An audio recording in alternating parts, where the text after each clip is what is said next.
morning, vaqueros. Live from Brownsville for UTRGV Radio News, I'm Annet del Toro. The Office of Global Engagement hosted the International Food Festival on November 15 on the Brownsville campus. It was part of the International Week. Students enjoyed some of the traditional Mexican dishes and snacks at El Gran Salón. They also had the chance to participate in a piñata raffle, games, and the famous Grito Mexicano contest. Samantha Lopez, Director of International Admissions and Student Services, tells us more about the purpose of this event.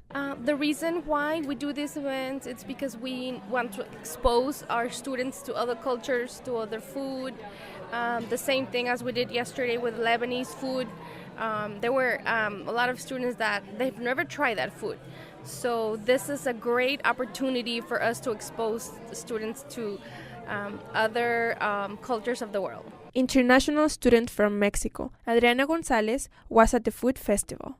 With these type of events that the university hosts, I feel very welcomed and I don't feel far from home, even though, home is just across the bridge. It's very different and it just feels very welcoming and encouraging to know that your heritage is very loved and cherished in this country that is foreign but also a second home to me. And it's wonderful to see how many students like these type of events, and a lot of students come, and of course the food, it's always great. This is Annet del Toro with UTRGV Radio.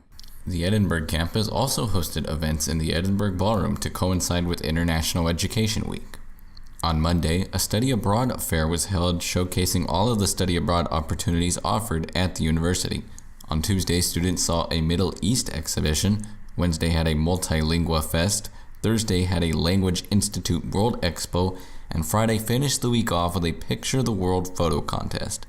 The events were meant to promote international students at UTRGV and let them know that they are welcome here. For UTRGV Radio, I'm Nathaniel Puente. A second tuition and fee forum took place Thursday in the Student Union Theater on the Edinburgh campus. UTRGV Radio's Jesus Sanchez was there. In the second tuition and fee forum held Thursday on the Edinburgh campus, students and faculty asked university officials why their proposal does not include a green fund and how increasing total academic costs will benefit the student body. During the question and answer session of the forum, about 20 members of the Environmental Awareness Club and Young Democratic Socialists of America stood up and asked when UTRGV will implement a green fund. Raciel Flores, a UTRGV biology graduate student, told Rick Anderson, the UTRGV Finance and Administration Executive Vice President, the major University of Texas System campuses, including Austin, have a green fee. Anderson responded by saying it is something the Tuition and Fee Steering Committee would need to seek input for and did not know if it is something it can move forward with in this cycle. Communication Associate Professor and Faculty Senate President Dora Saavedra asked Anderson if the committee had taken into consideration the challenges Dreamers face and how they could impact their 4-year guaranteed rates. Saavedra said some students have to take a semester off or work full-time during the summer just to pay for one semester of classes, which does not allow them to graduate in 4 years. At the end of the forum, UTRGV history lecturer Mayra Avila asked the committee how many students actually graduate in 4 years. Avila asked the students in attendance how many of them take 15 hours of classes. Only about 8 students raised their hands. After her response at 1:15 p.m., Anderson ended the forum despite several students having their hands raised for questions. The forum was scheduled from 12:15 to 1:30 p.m. as advertised on posters placed throughout campus, email, and social media. UTRGV Radio asked Anderson for his thoughts on the feedback from both forums. Lots of different views expressed, whether that's in sustainability or athletics or student activities or other things like that. There wasn't a lot of questions or concerns about the general tuition increase and the recommendations there. So most of it's just related to fees and specific fees. For UTRGV Radio News, I'm Jesus Sanchez. The Tuition and Fee Steering Committee hosted several forums to receive feedback from campus community members, including last Tuesday in Brownsville. Victor Ramirez brings us the story. During this Tuesday's tuition and fee forum, a UTRGV student and parent voiced their concerns on the separate athletics fees and asked how the department plans on increasing its presence on the Brownsville campus. More than 40 campus community members attended the forum on the Brownsville campus where the university officials presented a tuition and fee raise proposal for students entering in fall 2018 and 2019. Ernesto Farias, a UTRGV political science junior and student government association senator at large for the Brownsville campus, asked how the money collected from the student services fee is being managed and used. Rick Anderson, the UTRGV Finance Administration Executive Vice President, responded to Farias by saying before the athletics and transportation fees can be split from the student services fee, there must be a student referendum. Earlier in the forum, a parent who asked to remain anonymous expressed similar concerns as Farias. In an interview with the UTRGV radio after the meeting, Farias said he was not satisfied with the response he received in the forum. I didn't get to hear how the money is being managed currently. Because here in the Brownsville campus, like, we also pay for those fees.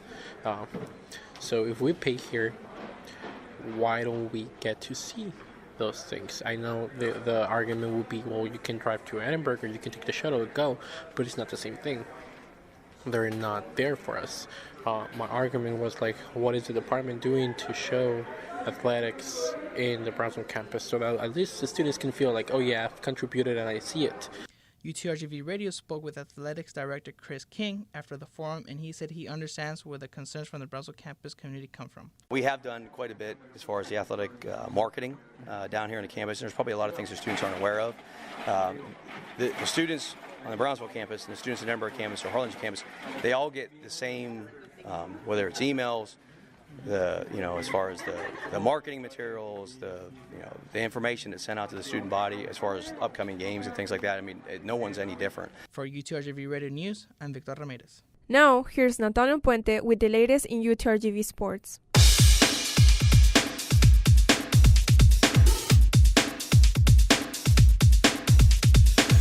Men's basketball picked up their first win of the season with a 92-74 victory over Bethune-Cookman. Nick, because of Wynn Dixon, led the team in scoring on the night with 18 points.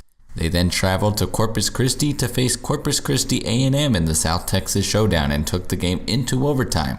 The game was locked up at 68 at the end of regulation, but UTRGV was able to outscore the Islanders 14-7 in the overtime period to win 82-75. Dixon once again led the team on the night with a whopping 39 points as the team sits with a 2-2 record. Women's basketball also competed in the South Texas Showdown this past weekend, this time at home, and engaged in a tight game. Laura Van Tilburg led the team with 14 points as they secured a 56-53 win and shoot their record up to 3-1. UTRGV volleyball came through with an upset tournament win in the WAC championship last season. This year, the championship favorite Vaquetas hosted the tournament in Edinburg and were looking to make good on their predictions by defending their title. The number 2 seeded UTRGV were set to face Utah Valley in the semifinals and handled them with an easy 3-1 victory. Just like she did all season, Ragni Steen-Knudsen led the team in kills with 26 of them. The championship match was set between the UTRGV Vaquetas and the CSU Bakersfield Roadrunners.